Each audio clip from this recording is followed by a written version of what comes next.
Good morning, everyone. Today we are going to discuss our next unit, that is organizing. Fifth unit है organising, और ये total इसमें जो pages हैं 3, 4, 5, 6, 7, 8 pages का ये टॉपिक है। इससे आपका कुछ सिलेबस डिलीट हुआ था, तो मैंने वो डिलीटेड पार्ट हटा दिया है, formal and informal organisation that I have deleted. तो देखिए बेटा, आज की जो क्लास में हम डिस्कस करेंगे इसमें वो हमारा एक मोस्ट इम्पॉर्टेंट टॉपिक है, और काफ़ी बार इससे क्वेश्चन आया है। डेलीगेशन एंड डिसेंट्रलाइजेशन बहुत इम्पॉर्टेंट है।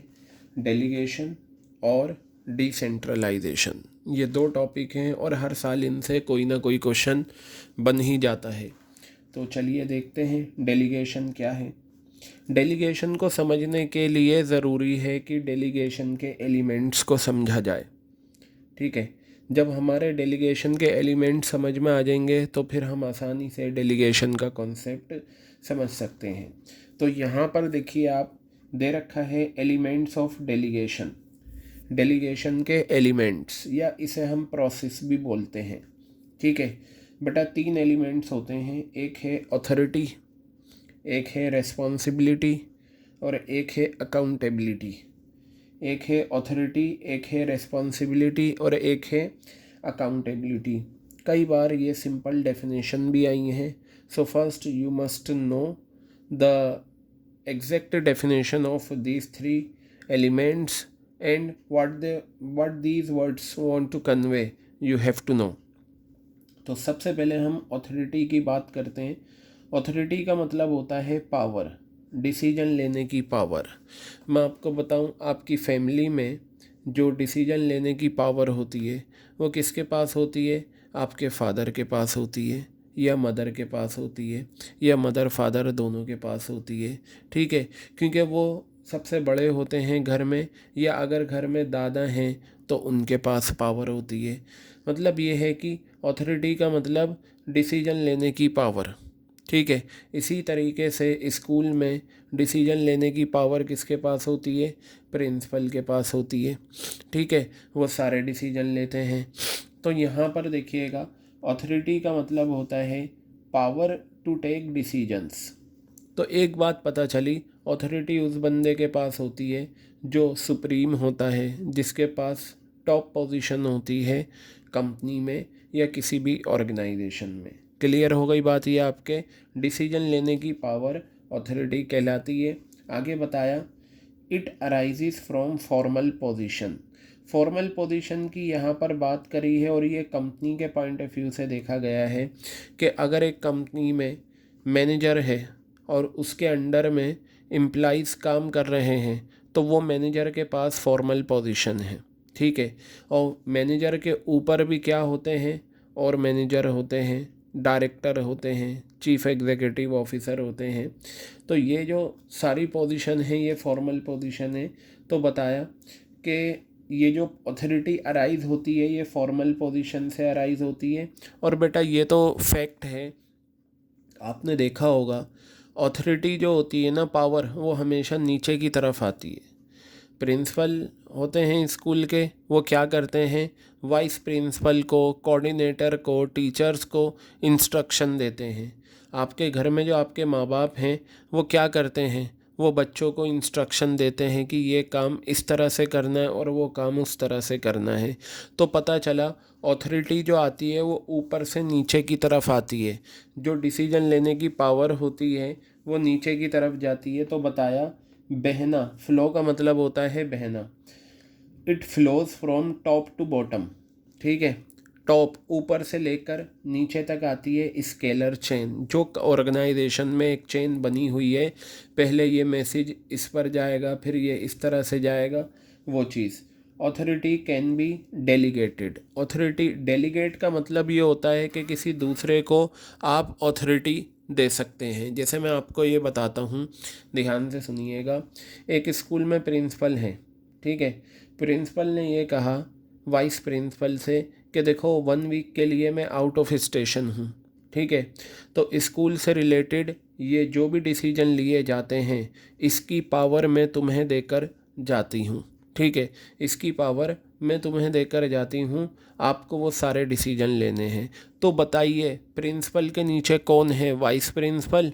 वाइस प्रिंसिपल को ये ऑथोरिटी, ये पावर दे दी, किसने दे दी? प्रिंसिपल ने, कि अब आप सारे डिसीजन लो। बेटा वो जो प्रिंसिपल ने वाइस प्रिंसिपल को डिसीजन लेने की पावर दी है उसी को तो डेलीगेशन कहा जाता है।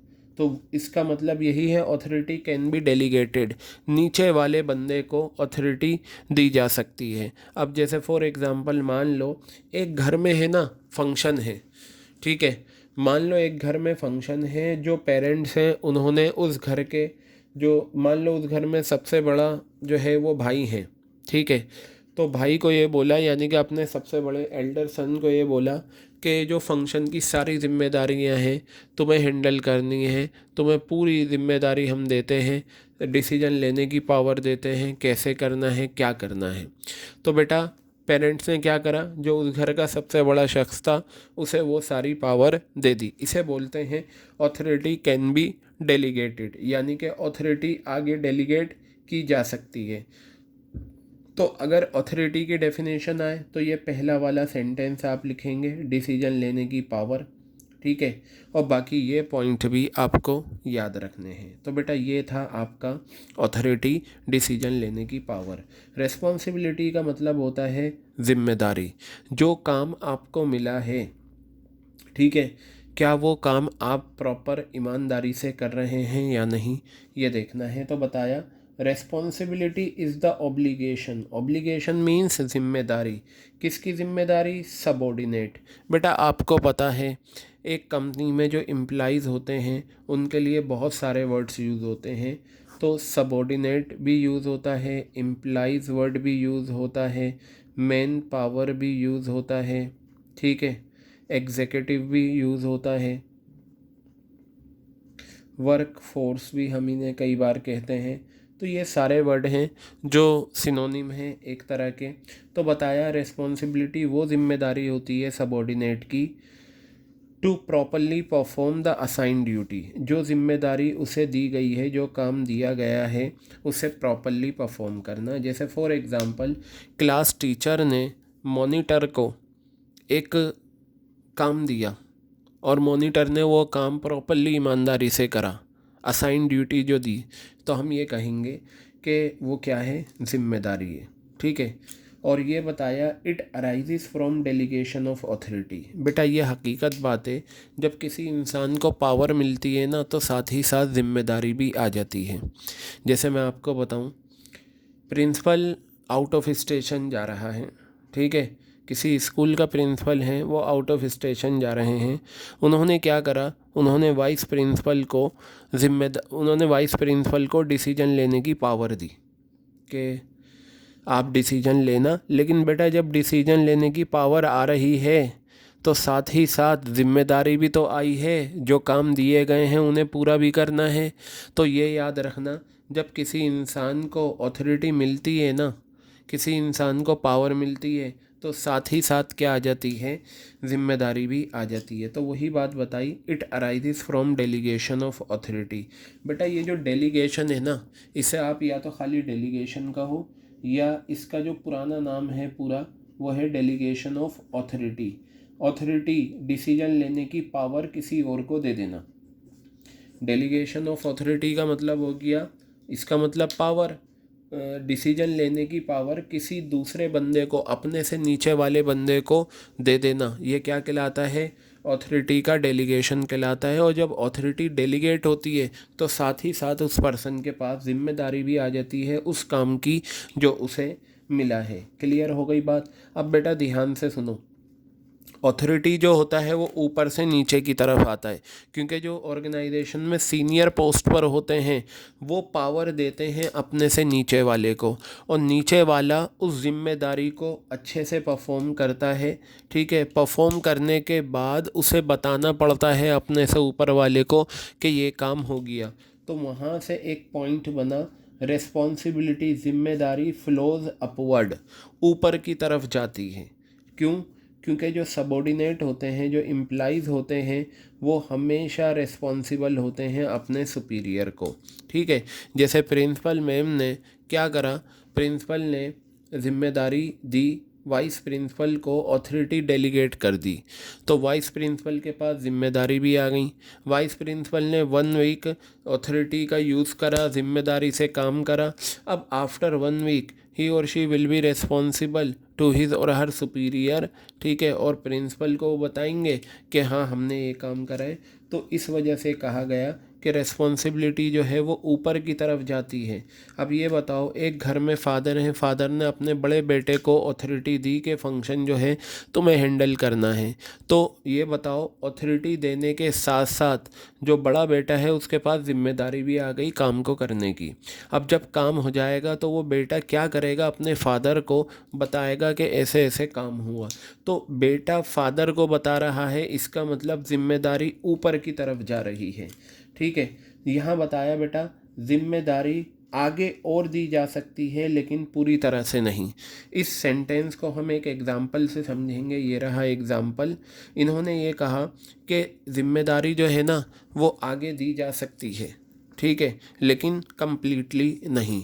अब यहाँ पर बताया अकाउंटेबिलिटी। अकाउंटेबिलिटी का मतलब ये होता है कि जो अगर आपको जो काम मिला आपने वो काम नहीं करा तो उसके लिए आप आंसरेबल हैं।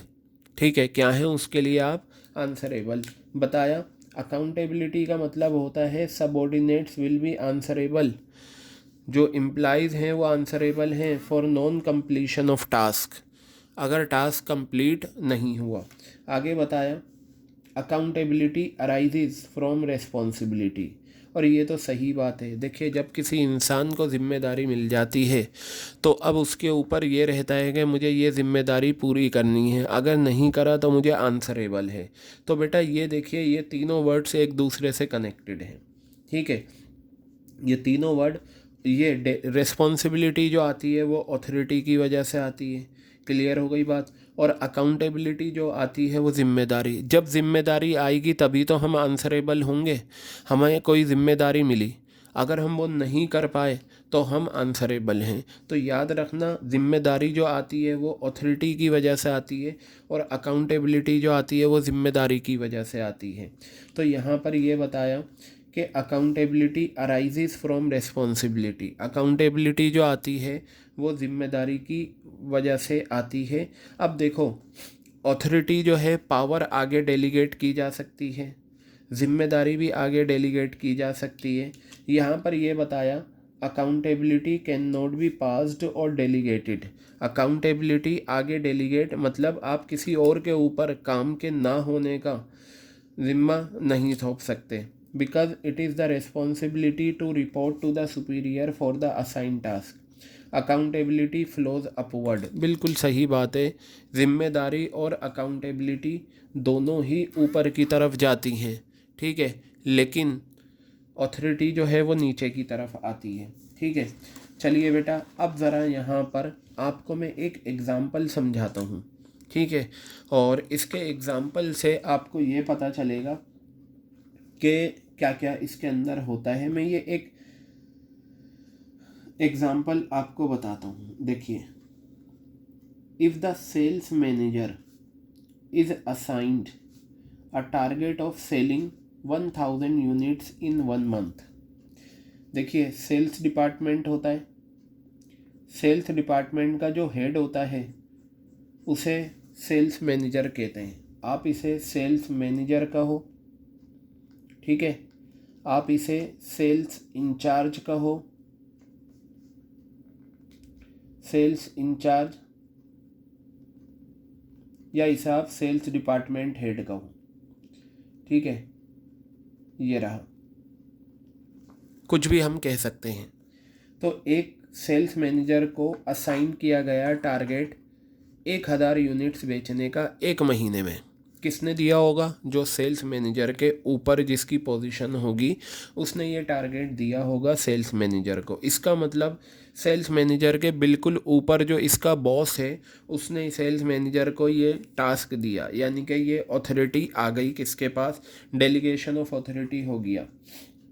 आगे बताया he divided this target among 5 salesman working under him. देखिए मैं इसे इस तरीके से समझाऊँ, ये मिस्टर ए हैं, मिस्टर ए को टारगेट मिला 1000 यूनिट्स बेचने का एक महीने में। किसने दिया? इनके बॉस ने दिया जो इनके ऊपर हैं। तो उसने क्या करा, इन्हें अथॉरिटी डेलीगेट कर दी। देखिए बेटा, तो मैं ये एग्जाम्पल आपको बता रहा था। क्या है ये एग्जाम्पल? कि मिस्टर ए को टारगेट मिला कि आपको 1000 यूनिट्स बेचनी है एक महीने में, ठीक है। मिस्टर ए ने इस काम को बांट दिया 4 लोगों में। कितने हैं? 5 लोगों में ये बांट दिया। ये आ गए बी, सी, डी, ई, एफ, ठीक है। आगे देखते हैं। One of the salesman fail sick, so at the end of 1 month only 800 units could be sold. 1000 units थी। मिस्टर ए जो हैं वो सेल्स मैनेजर हैं। इनके बॉस ने, जो बिल्कुल इनके ऊपर वाली पोजीशन पे है, उसने 1000 यूनिट्स बेचने का टारगेट दिया, ठीक है। मिस्टर ए ने, देखिए ये अथॉरिटी मिली मिस्टर ए को, और मैंने यहाँ समझाया था अथॉरिटी मिलने के साथ साथ जिम्मेदारी भी आती है। और ये क्या था? रेस्पॉन्सिबिलिटी कैन बी डेलीगेटेड, यानी कि रेस्पॉन्सिबिलिटी, जिम्मेदारी आगे दी जा सकती है। तो इन्होंने अपनी जिम्मेदारी को बांटा, आगे डेलीगेट करा, सबको 200 यूनिट दे दी, ठीक है। मान लो महीने के आखिर में ये बीमार पड़ गया था, महीने में कभी भी, ठीक है। तो ये अचीव नहीं कर पाया, और ये बताया ना, one of the salesman fail sick, so at the end of 1 month only 800 units could be sold. मैंने ये एग्जांपल ले लिया, आप इसे 100 इसने करी, 300 इसने करी, कुछ भी एग्जांपल ले सकते हैं। मतलब टारगेट पूरा नहीं हो पाया। इन सच अ सिचुएशन द अब जब टारगेट पूरा नहीं हो पाता, अकाउंटेबिलिटी का मतलब क्या है? Subordinate will be answerable for non completion of task. सवाल ये है, यहाँ देखिए बहुत ध्यान से, in such a situation the accountability lies with the manager although he has delegated और pass this target to his subordinate. मतलब जो सेल्स मैनेजर के ऊपर वाला बॉस है, अब काम पूरा नहीं हुआ तो अकाउंटेबिलिटी किस पर आए? काम ना करने की जो जिम्मेदारी थी, काम जो पूरा नहीं हुआ उसके लिए जो आंसरेबल है कौन होगा? ये इम्प्लाइज होंगे या सेल्स मैनेजर? तो बेटा याद रखना हमेशा, accountability lies with the manager. Manager जो है ना, इसकी ये आंसरेबल है, हालांकि इसने क्या करा था, इस टारगेट को अपने सबऑर्डिनेट के साथ शेयर कर दिया था। ऐसे कई सारे क्वेश्चन हैं जो मैं आपको स्पेशली डिटेल में समझाऊंगा, क्योंकि ये टॉपिक बहुत इम्पोर्टेंट है। आगे बताया, बट बाय पासिंग और डेलीगेटिंग द रेस्पॉन्सिबिलिटीज़। ये देखिए मिस्टर ए ने ये जिम्मेदारी आगे डेलीगेट कर दी, बट बाय पासिंग और delegating responsibility he can't get rid of का मतलब छुटकारा पाना, अकाउंटेबिलिटी। अगर वो अपनी जिम्मेदारी आगे के लोगों को दे दे तो इसका मतलब ये नहीं कि वो आंसरेबल नहीं होगा। He should have checked in between and supervise from time to time whether the work is going in right direction और not, and taken timely action. तो एक चीज़ बेटा, यही स्टोरी टाइप क्वेश्चन बनकर आते हैं, ठीक है। यही सारे स्टोरी टाइप क्वेश्चन बनकर आते हैं, और जो आपको बहुत अच्छे से अपने माइंड में बसाने हैं। क्लियर हो गई बात? ये कॉन्सेप्ट को समझना, अगर किसी इंसान को टारगेट मिला है तो इसका मतलब वो उसे अथॉरिटी मिली है, अथॉरिटी के साथ साथ जिम्मेदारी भी आएगी। मिस्टर ए को अथॉरिटी मिली, साथ ही साथ जिम्मेदारी। इन्होंने अपनी जिम्मेदारी को आगे और पास कर दिया, यानी कि अपनी जिम्मेदारी को और बांट दिया। अब इन्होंने पूरा काम नहीं करा। सवाल ये है आंसरेबल कौन है? आंसरेबल ये पर्सन होगा जो सेल्स मैनेजर है। क्लियर हो गई बात? ये चलिए, ये तो था हमारा कॉन्सेप्ट। अब आगे मैं आता हूँ डेलीगेशन ऑफ अथॉरिटी का मीनिंग। कई साल आया है, हर साल ये क्वेश्चन आते हैं, और इनमें आपको कॉन्सेप्ट को समझना बहुत ज़्यादा ज़रूरी है। बेटा ध्यान से सुनना। पहली बात, आपको ये बात अच्छे से पता है, इस दुनिया का कोई भी पर्सन सारे काम खुद नहीं कर सकता। It is impossible to do all the work alone, ठीक है। We have to take the help of other people, ठीक है। हमें दूसरे लोगों की हेल्प का सहारा लेना ही पड़ता है। जैसे मैं आपको बताऊं, आप स्कूल आते हैं, ठीक है, आपको एग्ज़ाम क्लियर करना है, आपको पढ़ाई करनी है, तो आप किस पर डिपेंडेंट हैं? टीचर्स पे। आप घर गए, आपने अपनी बहन से कहा मुझे एक गिलास पानी दो, उस एक गिलास पानी के लिए आप किस पर डिपेंडेंट हो गए? बहन पर। आप मार्केट से बुक्स लेकर आए, किताबें ली आपने, रजिस्टर लिए, पेन पेंसिल ली, ठीक है, रजिस्टर, ये सारी चीज़ें, तो बेटा इसके लिए आप किस पर डिपेंडेंट हो गए? पब्लिशर पे, शॉपकीपर पे। सब्जियां लाते हैं आप, किसानों पर डिपेंडेंट हो जाते हैं, ठीक है। तो कहीं ना कहीं हम किसी ना किसी इंसान पर डिपेंडेंट हैं, और ये बात हकीकत है, हर इंसान की एक कैपेसिटी है, ठीक है, और उस कैपेसिटी के अकॉर्डिंगली वो काम कर सकता है। तो होता क्या है, यूजुअली आपने देखा होगा एक ऑर्गेनाइजेशन में जो प्रिंसिपल है या मैनेजर है, वो सारे काम खुद ना करके अपने कुछ काम बांट लेता है। क्या करता है? अपने कुछ काम बांट लेता है, ठीक है। कुछ काम दूसरे लोगों को दे दिए जाते हैं ताकि काम हो सके। अब बेटा आप ये देखो, एक स्कूल में जो प्रिंसिपल होता है वो क्या करता है? स्कूल में जो एक्स्ट्रा करिकुलम एक्टिविटीज़ हैं, एक्स्ट्रा करिकुलर एक्टिविटीज़, उसकी जिम्मेदारी किसी टीचर को दे देते हैं। फंक्शन की जिम्मेदारी किसी टीचर को दे दी, ठीक है। असेंबली की जिम्मेदारी किसी और टीचर के पास है, ठीक है। और टाइम टेबल बनाने की जिम्मेदारी किसी और टीचर के पास है। और जो फोर्थ क्लास पीपल होते हैं उनको बेल करने की ज़िम्मेदारी दे दी, ठीक है, लाइन बनवाने की ज़िम्मेदारी किसी और को दे दी। तो ये सारे काम प्रिंसिपल खुद ना करके दूसरों से करवाते हैं, ठीक है। तो बेटा इसी को हम क्या बोलते हैं? Delegation of authority. डेलीगेशन का मतलब क्या होता है? यही वर्ड्स यूज़ करने, और ये जितना लिखा हुआ है ना एज इट इज़ आपको याद करना है। एक एक सेंटेंस इसका इम्पॉर्टेंट है। बताया, डेलीगेशन का मतलब होता है downward transfer of authority. Downward का मतलब नीचे की तरफ आना।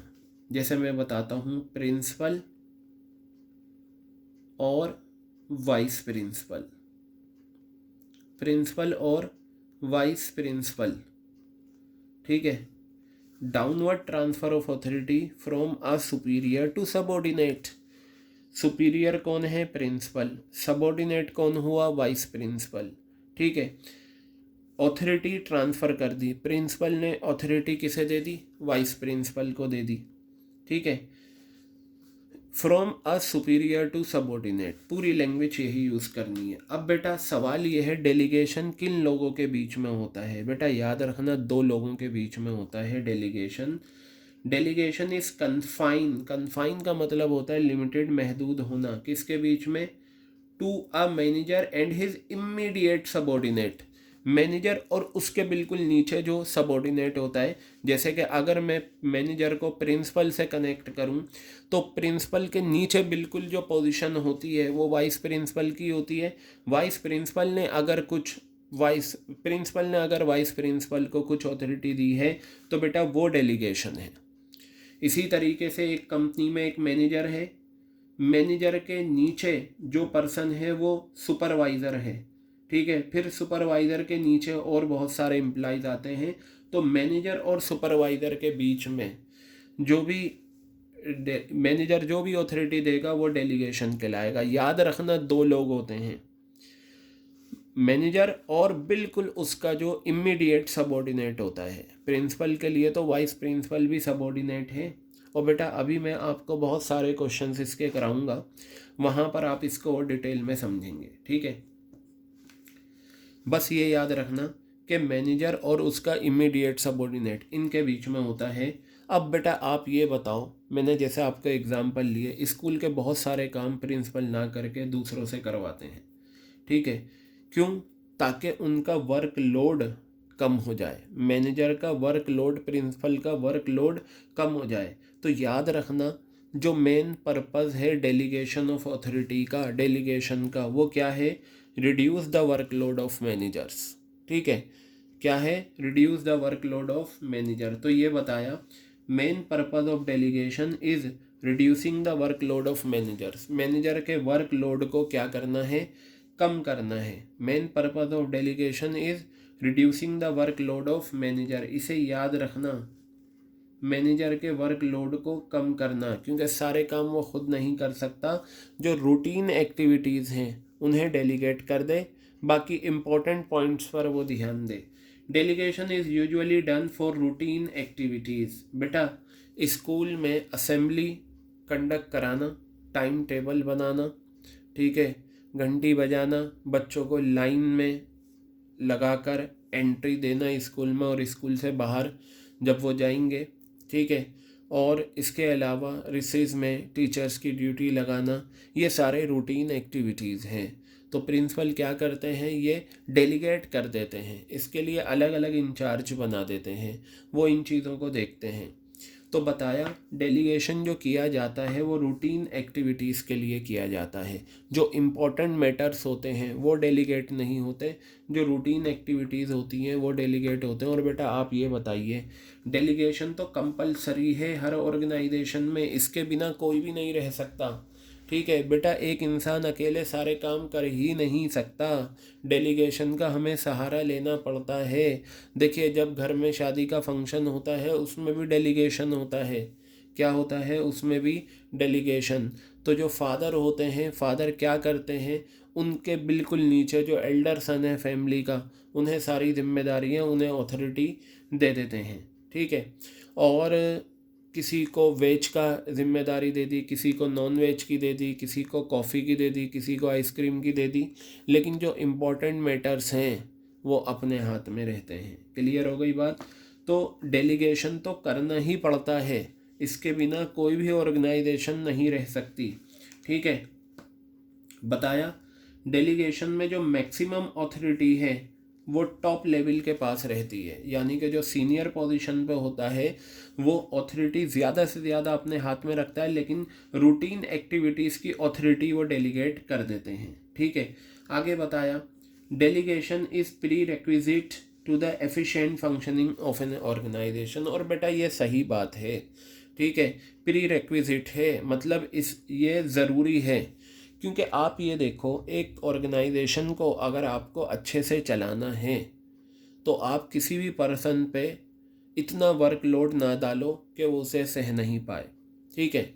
अगर मैनेजर को ये लगता है कि उसके पास इम्पोर्टेंट मैटर्स के लिए टाइम कम है तो वो अपने रूटीन कामों को डेलीगेट कर सकता है और इम्पोर्टेंट कामों के लिए उसके पास टाइम होगा, ताकि वो उन पर कॉन्सेंट्रेट कर सके और ऑर्गेनाइजेशन को ग्रोथ की तरफ ले जाए। क्लियर हो गई बात ये।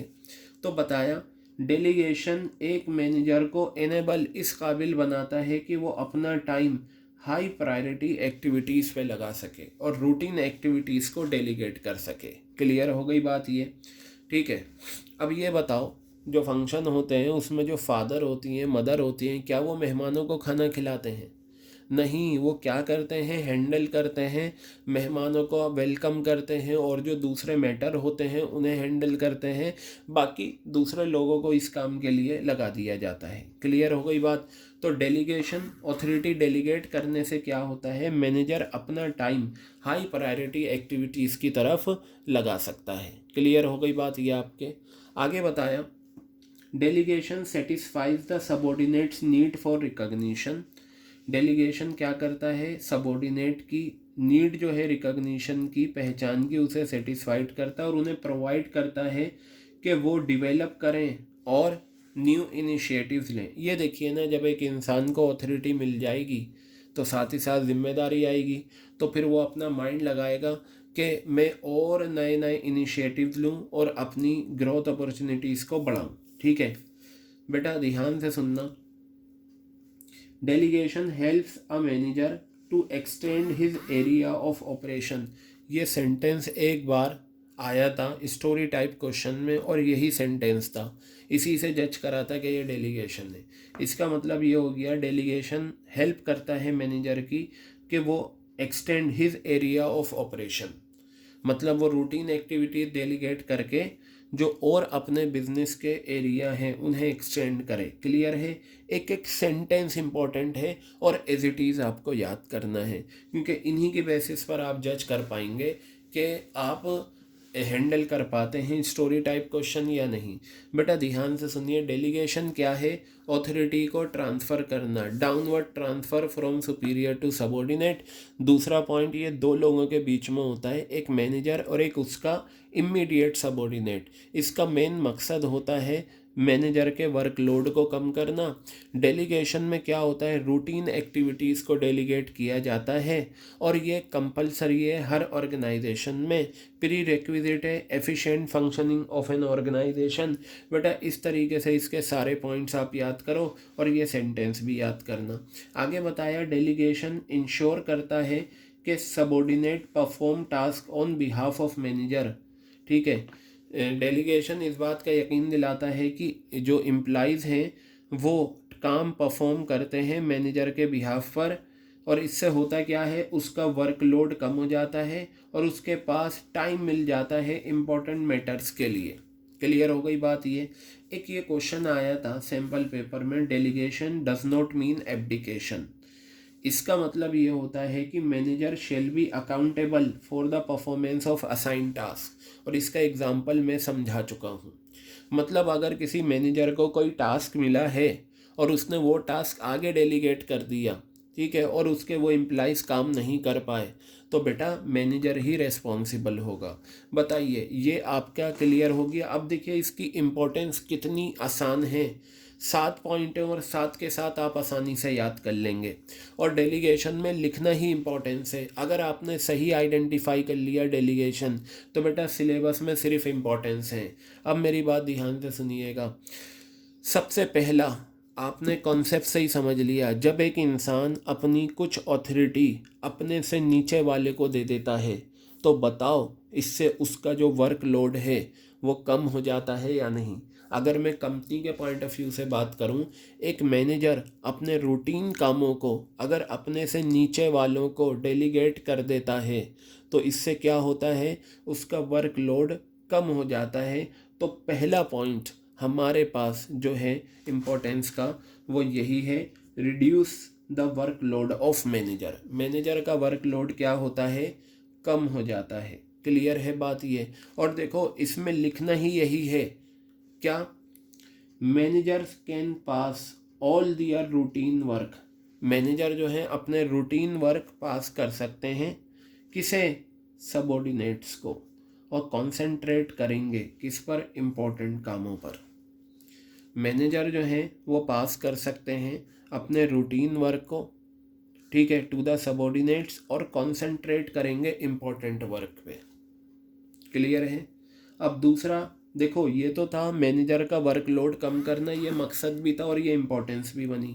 अब बेटा देखो, 2 पॉइंट हैं एम्प्लॉइज से रिलेटेड। क्या हैं? 2 पॉइंट एम्प्लॉइज से रिलेटेड हैं। देखो एम्प्लॉइज का नाम आया, एम्प्लॉइज डेवलपमेंट और एम्प्लॉइज मोटिवेशन। ठीक है, तो आप इस तरीके से याद करना ताकि आपके लिए आसान हो जाए कि एक तो मैनेजर का वर्कलोड कम करना, ये क्या है, इम्पोर्टेंस है। दूसरा एम्प्लॉइज़ का डेवलपमेंट और एम्प्लॉइज़ का मोटिवेशन। देखो किस तरीके से होता है, जब प्रिंसिपल वाइस प्रिंसिपल को अथॉरिटी देती हैं, जब प्रिंसिपल वाइस प्रिंसिपल को अथॉरिटी देता है, ठीक है, सो व्हाट विल हैपन, देखिए एम्प्लॉइज़ का डेवलपमेंट होगा। कैसे डेवलपमेंट होगा? मैनेजर ने अपने इमीडिएट सबऑर्डिनेट्स को कोई अथॉरिटी दे दी, ये लो अब तुम्हें हैंडल करना है।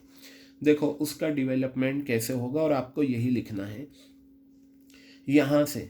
Delegation helps in development of employees, ये मेन आंसर है, क्योंकि the employees get more opportunities to utilise their talent. सही बात है, जब किसी को अथॉरिटी मिल जाती है तो फिर वो क्या करता है, एम्प्लॉइज ज़्यादा अपॉर्चुनिटीज़ गेट करता है कि वो अपने टैलेंट को यूटिलाइज करे। ये मोटिवेट भी करता है एम्प्लॉइज़ को कि वो डेवलप करें अपने आप को हायर पोजीशन के लिए, अच्छी परफॉर्मेंस करके दिखाएं। जब उनके मैनेजर ने उन्हें अथॉरिटी डेलीगेट करी है तो उनके पास ज़्यादा अपॉर्चुनिटीज़ आ गई अपने टैलेंट को यूटिलाइज करने की, और डेवलप करने की अपने आप को हायर पोजीशन के लिए। बस इतना ही आंसर आपको इसमें लिखना है बेटा। क्लियर हो गई बात। आगे बताया मोटिवेशन ऑफ एम्प्लॉइज किस तरीके से, क्योंकि एम्प्लॉइज एनकरेज फील करते हैं और वो कोशिश करते हैं अपनी परफॉर्मेंस को बेहतर बनाने की। ये बताओ, जब अथॉरिटी आ गई, पावर टू टेक डिसीजन, आप डिसीजन लो, ठीक है। जैसे फॉर एग्जांपल मान लो स्कूल में एक पीटी के टीचर हैं, ठीक है। प्रिंसिपल ने ये कहा कि आपको स्कूल में कंपटीशन ऑर्गेनाइज करना है, अलग अलग स्कूल से बच्चे आएंगे, मैचेस आपको कराने हैं, ठीक है। तो बाकी क्या प्राइज़ होगा, किस तरीके से मैचेस होंगे, किस टाइम होंगे, ठीक है, क्या क्या अरेंजमेंट होगा, वो सब कुछ आपके हाथ में। तो वो जो पीटी के टीचर्स हैं, ठीक है, उनमें क्या आएगा, डेवलपमेंट भी आएगा, मोटिवेशन भी आएगा। मोटिवेशन कैसे आएगा, वो एनकरेज फील करेंगे और कोशिश करेंगे अपनी परफॉर्मेंस को बेहतर बनाने की। बताइए बेटा, क्लियर हो गई बात। तो दो बातें, एक तो मैनेजर का वर्कलोड कम हो गया, दो बातें एम्प्लॉइज़ के डेवलपमेंट से एम्प्लॉइज से रिलेटेड, और दो बातें मैनेजमेंट से रिलेटेड। पहला, इफ़ेक्टिव मैनेजमेंट। इफ़ेक्टिव मैनेजमेंट कैसे होगा, manager get more time to concentrate on important matters. मतलब मैनेजर जो है वो अपने रूटीन कामों को डेलीगेट करने के बाद अपना जो ज़्यादा टाइम है वो कंसंट्रेट करेगा इम्पॉर्टेंट मैटर्स पे। क्लियर हो गई बात। ये बस इतना ही लिखना है, आपको पूरे मार्क्स मिलेंगे। देखिए मैंने नोट्स में भी सिर्फ वही चीज़ ली है जो मेन पॉइंट से रिलेटेड है। पॉइंट ये है कि इफ़ेक्टिव मैनेजमेंट कैसे होता है डेलीगेशन की वजह से। तो रीज़न ये है, मैनेजर के पास ज़्यादा टाइम मिल जाता है इम्पॉर्टेंट मैटर्स पे कंसंट्रेट करने का।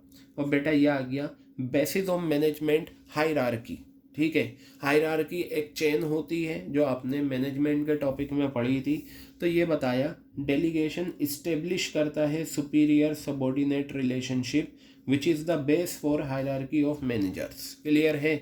डेलीगेशन की वजह से एक रिलेशनशिप डेवलप होती है सुपीरियर और सबॉर्डिनेट में, जो मैनेजर्स की हायरार्की की बेस है। तो देखिए ये दो पॉइंट एम्प्लॉइज से रिलेटेड हो गए, ठीक है, और ये दो पॉइंट मैनेजमेंट से रिलेटेड हो गए, इफ़ेक्टिव मैनेजमेंट और बेसिस ऑफ मैनेजमेंट हायरार्की। और अब हमारे पास दो पॉइंट और हैं, फैसिलिटेशन ऑफ ग्रोथ और एक है बेटर कोऑर्डिनेशन। एक एक लाइन का आंसर देखिए मैंने इसमें दी है, 1 लाइन और 2 लाइन, इससे ज़्यादा आपको नहीं लेना। तो यहाँ बताया डेलीगेशन